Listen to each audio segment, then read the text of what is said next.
प्रणाम ऋषिगण। ऋषिगण, अपना अपना स्थान ग्रहण करें।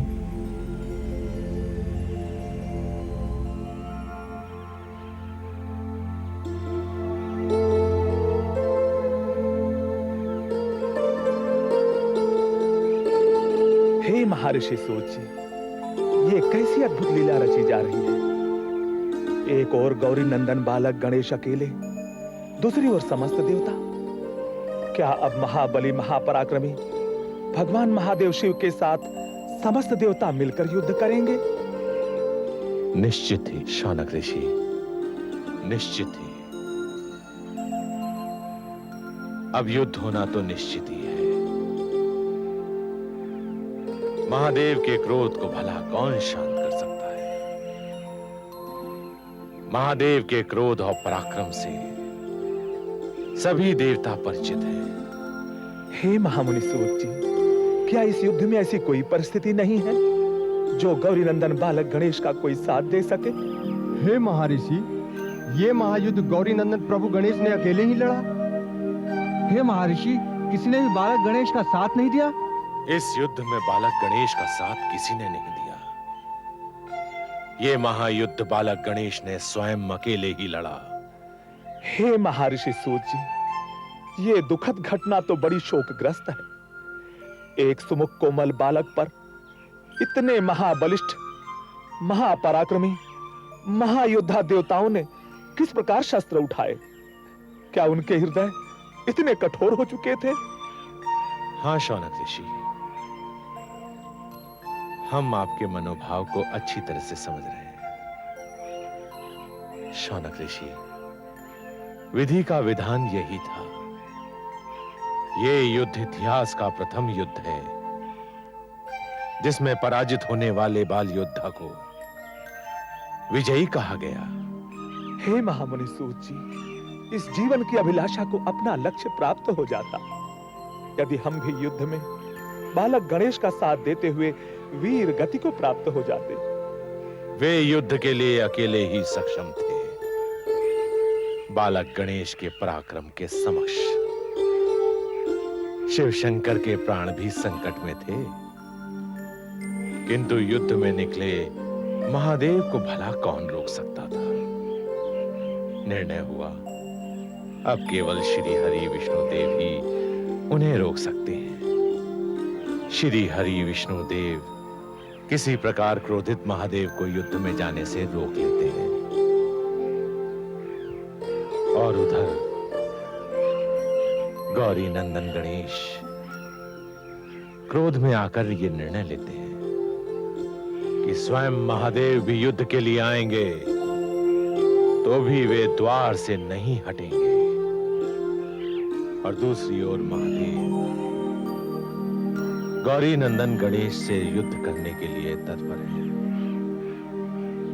आगे क्या हुआ, इस कथा में श्रवण करें।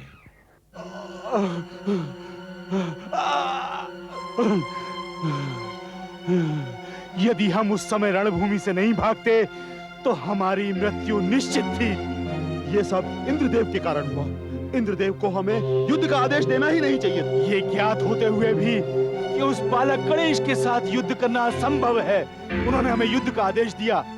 सौभाग्य है कि हमारे प्राण सुरक्षित हैं, वरना हम में से कोई जीवित नहीं बचता। अग्निदेव, अग्निदेव, इस समय कैलाश पर इंद्रदेव के प्राण सुरक्षित नहीं हैं। वो गणेश के समक्ष अकेले युद्ध में हैं। हमने अपनी आंखों से इंद्रदेव पर बालक गणेश को कठोर प्रहार करते हुए देखा है। अब दिखाएं अपना साहस, अपनी वीरता। उस बालक को करें युद्ध उस महाबली गणेश से। सर्वप्रथम तो उन्होंने हमें मृत्यु के अंक में पहुंचा दिया, अब बचाएं वो अपने प्राण। इस समय हम समस्त देवता गण विवश हैं। हम चाहकर भी इंद्रदेव की कोई सहायता नहीं कर सकते। सहायता का अर्थ है पुनः अपने प्राण संकट में डालना, और इस समय कोई भी उस पराक्रमी बालक का सामना नहीं कर सकता। अब क्या होगा अग्निदेव? अकेले इंद्रदेव युद्ध की परिस्थिति का सामना किस प्रकार करेंगे? इसके उत्तरदायी वे स्वयं हैं। युद्ध करने से पहले सोचना चाहिए था कि युद्ध करना उचित है या अनुचित। हम देख चुके थे कि उस महाबली बालक ने शिव गणों की विशाल सेना को किस तरह पराजित किया। हमें ज्ञात था कि संघारकासुर और उसकी सेना का क्या परिणाम हुआ। मुझे नहीं लगता कि इंद्रदेव बालक गणेश के हाथों जीवित बच पाएंगे। अशुभ वाणी मुंह से मत निकालिए वरुण देव, अन्यथा हम महादेव शिव और विष्णुदेव को क्या उत्तर देंगे। बड़े आश्चर्य की बात है, एक छोटे बालक के समक्ष हम युद्ध में पराजित हो गए। ये तो निश्चित ही था। बालक गणेश कोई साधारण बालक नहीं है। उस बालक की अलौकिक शक्ति का सामना हम में से कोई देवता नहीं कर सकता। किंतु अब समस्या ये है अग्निदेव कि हम महादेव के समक्ष किस प्रकार जाएं? इसका उत्तर किसी देवता के पास नहीं है। इस पराजय ने समस्त देवता गणों का शीश झुका दिया है। देवलोक के इतिहास में देवताओं की ऐसी पराजय पहले कभी नहीं हुई है। हम तो समझ रहे थे यमदेव और पवन देव अपने वज्र आक्रमण से उस बालक गणेश को वहीं ढेर। उस अबोध बालक को ढेर करने में कोई बड़ी समस्या नहीं थी अग्निदेव, यदि समस्त देवता मिलकर आक्रमण करते। किंतु हम स्वयं ही रणभूमि छोड़कर भाग खड़े हुए। उस पराक्रमी बालक के सामने कौन रुकता। परिस्थिति और गंभीर हो, हमें इस पराजय की सूचना शंकर महादेव और श्री हरि विष्णुदेव को दे देनी चाहिए। वे सभी हमारी प्रतीक्षा कर रहे होंगे। ये क्या अनर्थ कर रहे हैं यमदेव? ब्रह्मा विष्णु महेश को जाकर ये सूचना दे कि शक्तिशाली 4 बलिष्ठ देवता एक अबोध बालक के सामने युद्ध में पराजित हो गए। इस सत्य को हम कब तक छुपा सकते हैं वरुण देव?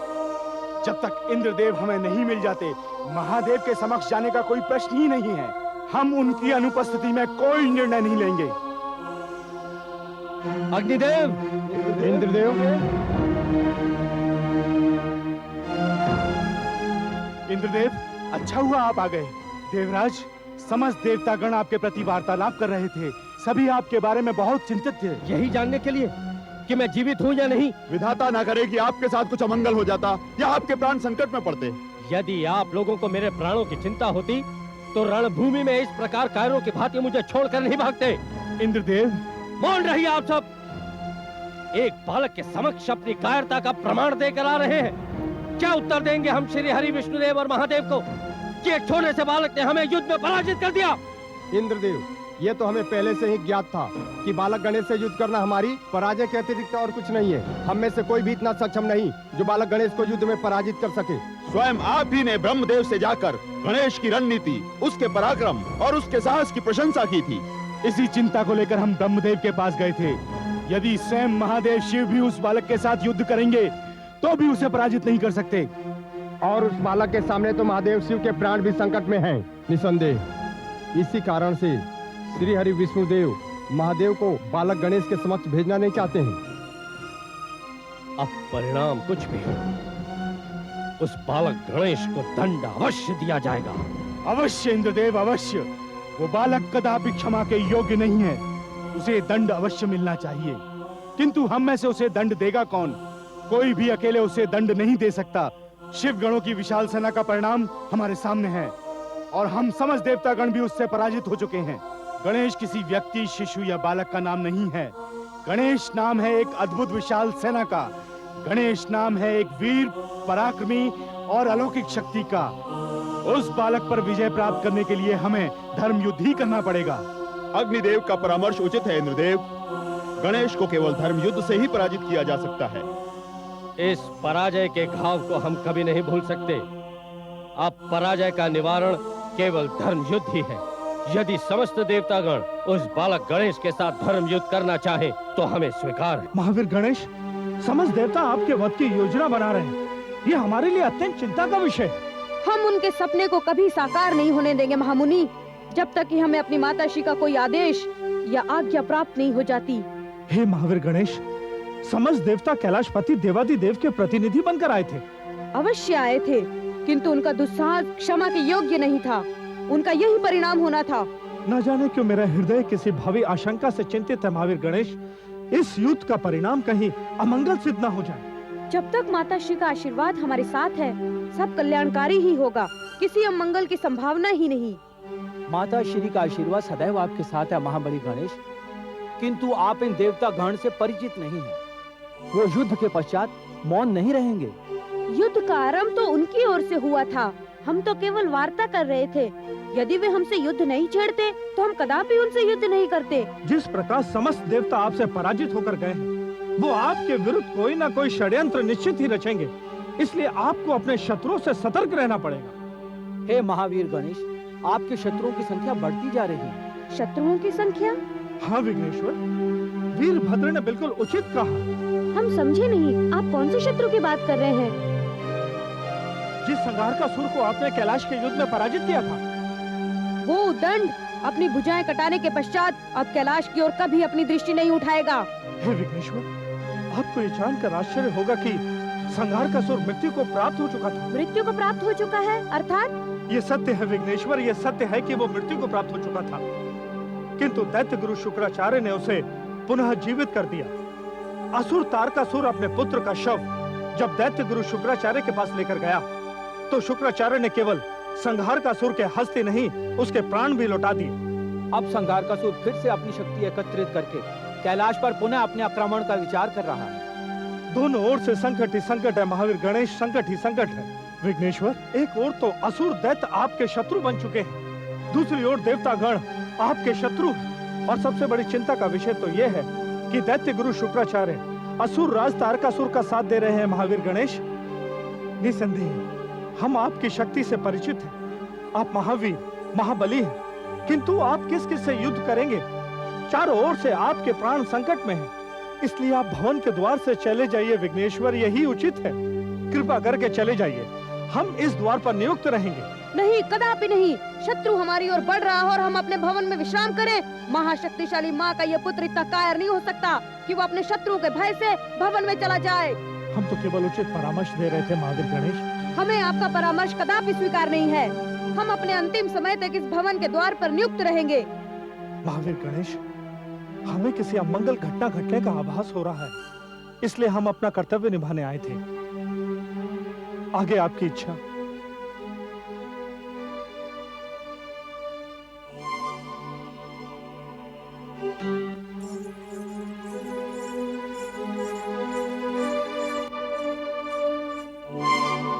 प्रणाम लंबोदर गणेश। प्रणाम। कहिए क्या बात है? आप दोनों बहुत प्रसन्न दिखाई दे रही हैं। माताश्री का कुछ विशेष समाचार?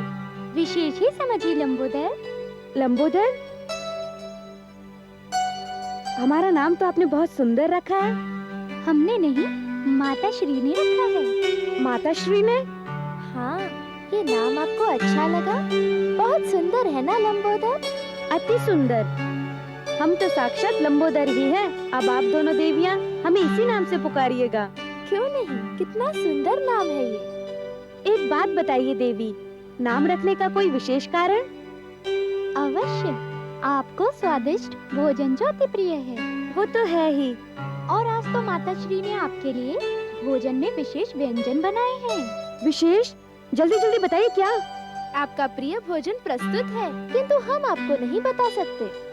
बता नहीं सकते? किंतु क्यों? माताश्री का आदेश है। बस आप शीघ्र ही भोजन के लिए आ जाएं। भोजन तैयार है। भोजन तैयार है?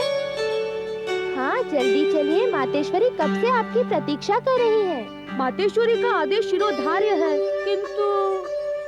किंतु क्या?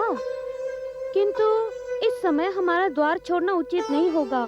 मातेश्वरी से कह दीजिएगा कि हम थोड़े समय पश्चात आ जाएंगे। जैसी आपकी इच्छा। वैसे मातेश्वरी ने आज आपके लिए भोजन में मोदक और लड्डू बनाए हैं। मोदक? क्या मातेश्वरी ने मोदक बनाए हैं? चलिए कोई बात नहीं, आप भोजन नहीं करना चाहते तो हम खा लेंगे। नहीं नहीं, देखिए हमें बहुत भूख लगी है। नहीं, आपका यहाँ से जाना उचित नहीं है। सो तो है।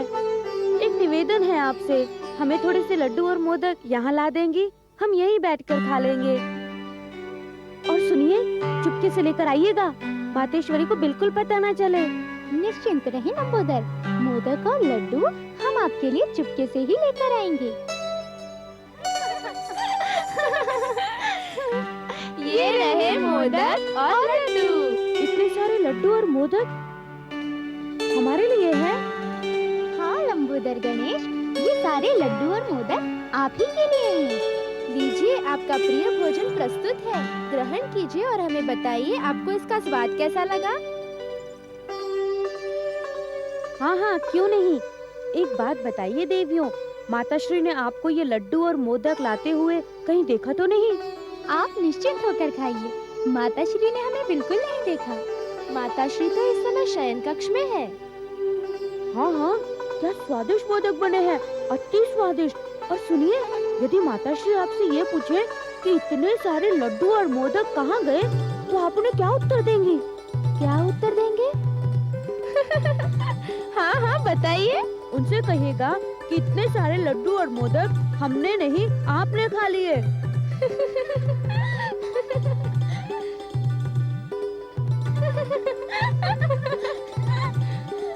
वाह, क्या आनंद आ गया। यदि महामुनि विश्वकर्मा और वीरभद्र इस समय यहाँ होते तो वो भी आहार ग्रहण कर लेते, किंतु पता नहीं वो कहाँ चले गए।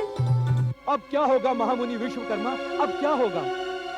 इस महायुद्ध को रोकने का कुछ तो प्रयत्न कीजिए, कुछ तो कीजिए महामुनि, आप कुछ तो कीजिए। यदि बालक गणेश आपकी बात मानने की चेष्टा नहीं कर रहे हैं, तो आप देवादिदेव महादेव को तो कह सकते हैं कि वो बालक गणेश से युद्ध ना करें। मैं महादेव के समक्ष जाऊं? नहीं, कदापि नहीं। क्या आप महादेव के क्रोध से परिचित नहीं हैं? उनके समक्ष जाकर जिह्वा खोलना तो क्या, उनके क्रोध के सामने आंख मिलाने का भी साहस नहीं है मुझ में। यदि आप में साहस नहीं है तो मैं जाऊंगा महादेव के पास, उनके चरण पकड़ लूंगा, गिड़गिड़ाऊंगा, उनसे गौरी नंदन गणेश के जीवन की भीख मांगूंगा कि वो एक अबोध बालक को क्षमा कर दे। मैं जाऊंगा, मैं जाऊंगा। ये क्या अनर्थ कर रहे हैं आप, क्या अनर्थ कर रहे हैं? इसका परिणाम जानते हैं आप? हाँ, मैं इसका परिणाम जानता हूँ। मृत्यु दंड के अतिरिक्त और वह क्या दे सकते हैं मुझे? मूर्ख हो गए हैं आप, मूर्ख। एक अवज्ञाकारी, एक विद्रोही की मृत्यु को प्राप्त होना चाहते हैं आप। विद्रोही का कलंक स्वीकार है, किंतु यह स्वीकार नहीं है हमें कि गौरी नंदन गणेश के कोमल शरीर पर समस्त देवता घातक प्रहार करें और हम विवश होकर देखते रहे। हम विवश हैं वीरभद्र, हम विवश हैं। श्री हरि विष्णु और महादेव के निर्णय के सामने हम कुछ नहीं कर सकते, कुछ नहीं कर सकते। हम इस युद्ध में बालक गणेश की कोई सहायता नहीं कर सकते। हम इस युद्ध में बालक गणेश को अकेले युद्ध करना पड़ेगा, अकेले युद्ध करना पड़ेगा बालक गणेश को इस युद्ध में। इतने बलिष्ठ देवताओं के समक्ष बालक गणेश कैसे युद्ध कर पाएंगे महामुनि, कैसे युद्ध कर पाएंगे? वैसे ही जैसे दैत्य संघारकासुर के साथ उन्होंने युद्ध किया था। संघारकासुर एक दैत्य था, ये देवता है। लाखों दैत्यों की शक्ति एक देवता में होती है। बालक गणेश उनके वज्र प्रहारों को कैसे सहन कर सकते हैं? यदि कोई अनर्थ हो गया तो हम सारा जीवन मातेश्वरी के सामने कैसे जा सकते हैं? अब इस अनर्थ को कोई भी नहीं रोक सकता वीरभद्र, कोई भी नहीं रोक सकता। बालक गणेश न जाने किस प्रकार इतने संकटों का सामना करेंगे। महादेव तो युद्ध का निर्णय कर ही चुके हैं, दूसरी ओर से तारकासुर भी युद्ध को तत्पर है। दैत्य गुरु शुक्राचार्य ने संघारकासुर को जीवन दान दे दिया, वो उनका पक्ष प्राप्त करके और भी शक्तिशाली हो गया है। निश्चित ही संघारकासुर बालक गणेश से पुनः युद्ध करेगा। इस अनर्थ को कोई भी नहीं रोक सकता वीरभद्र, कोई भी नहीं रोक सकता।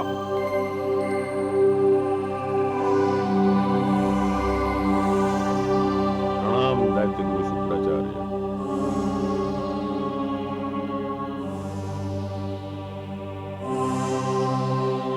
आयुष्यमान भव पुत्र। गुरुदेव, युद्ध का आदेश दीजिए। युद्ध? हाँ दैत्य गुरु शुक्राचार्य, पुत्र संघारकासुर पुनः युद्ध के लिए प्रस्थान कर रहा है। आपका आशीर्वाद लेने आया। हमारा आशीर्वाद तो सदैव आपके साथ है, किंतु संघारकासुर, तुम किससे युद्ध के लिए प्रस्थान कर रहे हो? पार्वती पुत्र गणेश से गुरुदेव। युद्ध और पार्वती पुत्र गणेश से? मैंने इससे वचन लिया था कि ये पार्वती पुत्र गणेश से पुनः युद्ध करेगा। उसे पराजित करके उसका शीश काटकर पार्वती के सम्मुख रखेगा। अब इसकी कोई आवश्यकता नहीं है तारकासुर, कोई आवश्यकता नहीं। आवश्यकता है। आपकी दी हुई समस्त शक्तियों से ये परिपूर्ण है। आपका आशीर्वाद इसके साथ है। अब इसे विजय श्री प्राप्त करने से कोई नहीं रोक सकता। यदि शत्रु के साथ युद्ध किए बिना ही विजय श्री प्राप्त हो जाए, तो इससे बड़ा उपहार और क्या हो सकता है तारकासुर? हम समझे नहीं गुरुदेव, आपके कहने का तात्पर्य क्या है? यही कि अब बालक गणेश से युद्ध करने की कोई आवश्यकता नहीं है। आवश्यकता नहीं है? परंतु क्यों गुरुदेव? क्या वो हमारा शत्रु नहीं है? निश्चित ही वो आपका शत्रु है, किंतु बालक गणेश के दैत्य शत्रु नहीं है, उसके और भी शत्रु हैं। असुर दैत्यों के अतिरिक्त और कौन बालक गणेश का शत्रु हो सकता है? दैत्य ही नहीं, इस समय तो देवता भी बालक गणेश के शत्रु हैं। देवता भी? हाँ तारकासुर, इस समय समस्त देवता पार्वती नंदन बालक गणेश के शत्रु हैं। संभवतः आपके पुत्र को बालक गणेश से युद्ध की आवश्यकता ही नहीं पड़ेगी। गुरुदेव, क्या देवतागण इस समय गणेश से युद्ध के लिए तत्पर है? निश्चित ही तत्पर है। आप किस देवता की बात कर रहे हैं गुरुदेव? कौन युद्ध के लिए तत्पर है? महादेव शिव शंकर। क्या महादेव शिव शंकर? हाँ तारकासुर, अब पिता और पुत्र के मध्य महायुद्ध होना निश्चित है, इसलिए तुम्हारी दोनों ओर से विजय है तारकासुर, दोनों ओर से। वो किस प्रकार से गुरुदेव? वो इस प्रकार तारकासुर, कटार कंदमूल पर गिरे या कंदमूल कटार पर, परिणाम स्वरूप कटेगा कंदमूल ही।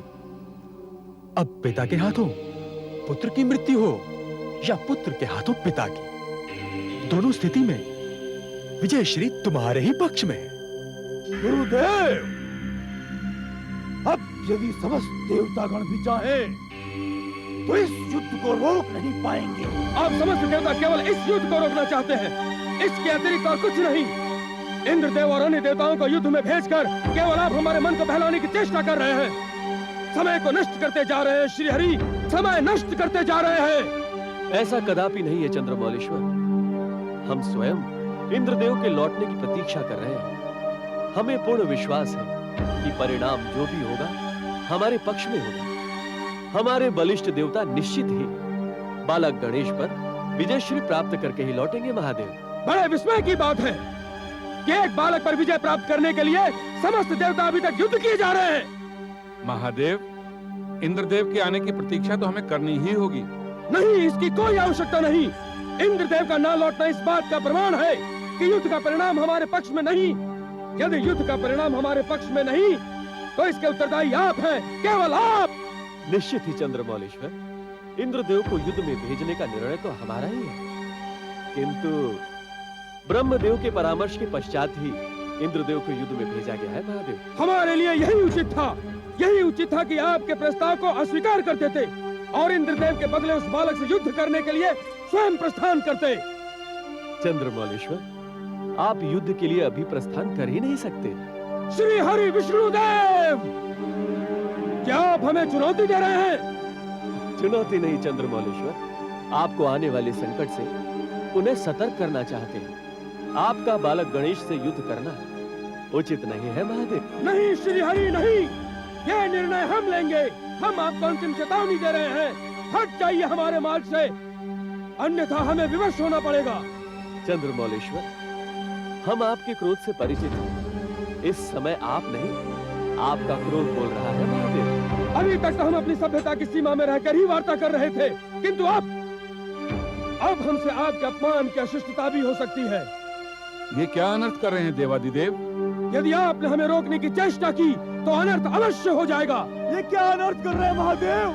संहार का सुर। भोलेनाथ, शिवशंकर, महाप्रभु, प्रभु, प्रभु, हम आपको उस बालक के समक्ष कदापि नहीं जाने देंगे, कदापि नहीं। आप उस अद्भुत बालक की शक्ति से अपरिचित है महाप्रभु। आप नहीं जानते महाप्रभु, वो महाशक्तिशाली बालक आपके वध की प्रतीक्षा कर रहा है महादेव। वो बालक हमारा वध क्या करेगा? वध तो उस बालक का निश्चित है। नहीं महादेव, नहीं, आप उस बालक को पराजित नहीं कर सकते। हम उस बालक की शक्ति से भली भांति परिचित है महाप्रभु। हमने उस बालक को ये कहते हुए सुना है, अपने कानों से सुना है महाप्रभु, कि उस बालक का एकमात्र लक्ष्य है आपको मृत्यु दंड देना। और हम अपने स्वामी को, अपने प्रभु को संकट में नहीं देख सकते महाप्रभु, संकट में नहीं देख सकते। चंद्रमौलेश्वर, यह वही असुर संहार का सुर है जिसने आपका वध करने की चेष्टा की थी। क्षमा कर दे स्वामी, क्षमा कर दे। वो बहुत बड़ा अपराध हो गया था हमसे। आप चाहे तो दंड स्वरूप मेरा शीश मेरे धड़ से अलग कर दे, किंतु हमें क्षमा कर दे। हम उसी के प्रायश्चित के लिए महादेव के समक्ष गए थे। चंद्रमौलेश्वर, ये प्रायश्चित के लिए नहीं, बल्कि आपसे युद्ध करने के लिए गया था। ये हम पर मिथ्या आरोप है महाप्रभु, ये हम पर मिथ्या आरोप है। आप स्वयं सोचिए, हम अपने स्वामी पर आक्रमण कैसे कर सकते हैं? यदि आक्रमण के लिए नहीं गए थे तो क्या करने गए थे वहाँ? प्रायश्चित के लिए ब्रह्मदेव, प्रायश्चित के लिए। हम क्षमादान की अभिलाषा में महादेव के समक्ष कैलाश गए थे। प्रायश्चित और क्षमादान के लिए? हाँ स्वामी, प्रायश्चित और क्षमादान के लिए। एक अन्य कारण भी था प्रभु। हमें शुभ समाचार मिला कि आपका माता पार्वती से शुभ विवाह हुआ है। हम आपको उसकी बधाई भी देना चाहते थे, किंतु क्या? महादेव, कैलाश पहुंचने के पश्चात हमें समाचार प्राप्त हुआ कि आप पुनः समाधि में चले गए। मन में बहुत निराशा हुई। पुनः यह भाव जगा कि आपके ना सही, कम से कम मातेश्वरी का ही दर्शन करता चलो। किंतु प्रभु, ये सोचकर जब हम कैलाश पहुंचे तो उस बालक ने हमें भवन के अंदर प्रवेश नहीं करने दिया और बड़े ही अपमानजनक शब्दों में कहा। क्या कहा उस बालक ने? कैसे कहूँ प्रभु, साहस नहीं होता, किंतु बताना तो पड़ेगा ही। उसने कहा कि तुम्हें क्या, स्वयं शिव को भी नहीं प्रवेश करने दूंगा। बालक बालक बालक, उस बालक का मृत्यु दंड हम देंगे। अवश्य महादेव, अवश्य। चंद्रमौलेश्वर, संभवतः इंद्रदेव ने बालक गणेश को मृत्यु दंड दे दिया हो। इंद्रदेव तो स्वयं उस बालक से बुरी तरह पराजित हो गए महादेव। क्या इंद्रदेव बालक गणेश से पराजित हो गए? हाँ महाप्रभु, इंद्रदेव पूरी तरह पराजित हो गए और अन्य देवताओं को अपने प्राण बचाकर युद्ध भूमि से भागना पड़ा। समस्त देवताओं के प्राण संकट में हैं। समस्त देवताओं के ही नहीं महाप्रभु, अब तो स्वयं महादेव के प्राण भी संकट में है। वो बालक महादेव के वध की प्रतीक्षा कर रहा है और इस समय उसके पराक्रम का सामना स्वयं महादेव भी नहीं कर पाएंगे। अब हमारा त्रिशूल उस अभिमानी बालक को मृत्यु दंड देकर ही रहेगा। यदि वो बालक हमारी प्रतीक्षा कर रहा है तो हम स्वयं उस बालक के समक्ष जाएंगे। अब ये समस्त देवताओं की प्रतिष्ठा का प्रश्न है, अन्यथा वो बालक देवताओं के विनाश का कारण बन जाएगा। हम समस्त देवता गणों के लिए बड़ी चिंता का विषय है। चारों ओर से हमारे लिए द्वार बंद कर दिए गए हैं। अब कहीं भी शरण प्राप्त नहीं की जा सकती। अब कहां जाएं? हम तो स्वयं बालक गणेश के साथ युद्ध करने के अभिलाषी नहीं थे। श्री हरि विष्णु देव के कारण हमें युद्ध करना पड़ा। हम कब चाहते थे कि इस प्रकार गौरी नंदन के साथ युद्ध किया जाए। बड़े दुर्भाग्य की बात है कि एक ओर तो तारकासुर हमारा शत्रु है और दूसरी ओर बालक गणेश की दृष्टि में हम शत्रु बन गए हैं। कदाचित विष्णुदेव का आदेश हमें स्वीकार नहीं करना चाहिए था। अब हम विष्णुदेव और महादेव को भी मुंह दिखाने के योग्य नहीं रहे। अब चिंता ये हो रही है कि देवाधिदेव के समक्ष जाएं तो जाएं कैसे। हमारी चिंता का विषय केवल ये नहीं है, हमारी चिंता का विषय ये भी है कि अब हमारे पास शीश छुपाने के लिए कोई दूसरा स्थान शेष नहीं है। अर्थात क्या कैलाश भी अब हमारे लिए सुरक्षित नहीं है? अब किस मुंह से हम कैलाशपति महादेव के कैलाश में अपना स्थान ग्रहण करेंगे, जबकि विपक्षी बालक गणेश से हम युद्ध में पराजित हो गए। ये पश्चाताप हमें कैलाश पर रहने नहीं देगा। तो फिर हम कहां जाएंगे? कैलाश से निकलते ही दैत्य शत्रुओं की विशाल सेना हमारे विध्वंस के लिए तत्पर है। यही तो हमारे लिए एक सुरक्षित स्थान है। यहाँ से निकलते ही तारकासुर हमारे विनाश की आंधी बन जाएगा। देवताओं का विनाश अब निकट है तारकासुर, बहुत निकट है। पिता और पुत्र के मध्य होने वाला ये युद्ध इस बात का प्रमाण है और हमारे आशीर्वाद से तुम शीघ्र ही त्रिलोक अधिपति बन जाओगे।